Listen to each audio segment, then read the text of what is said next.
Joo, eli nyt mä teen tämmöisen ilmoitusvideon,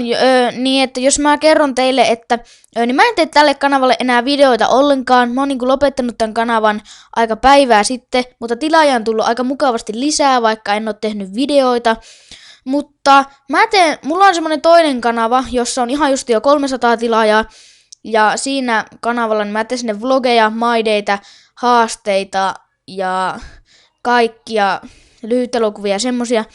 Niin mulla on semmonen kanava, sen nimi on Lauri MS4, käykää tilaan se, niin mä laitan linkin tonne kuvaukseen, käykää tilaan se sieltä, ja niin mä teen sinne aktiivisesti videoita, niin tää kanava, niin mä en enää tee tänne mitään, mutta kiva kun ootte silti tilannut tän, mutta nyt niin ois mukava, jos kävisitte tilaamassa sen mun toisen kanavan, että sais sinnekin lisää tilaajaa, koska täällä on kuitenkin jo 60 tilaajaa, mutta ei mulla muuta, se ois moro.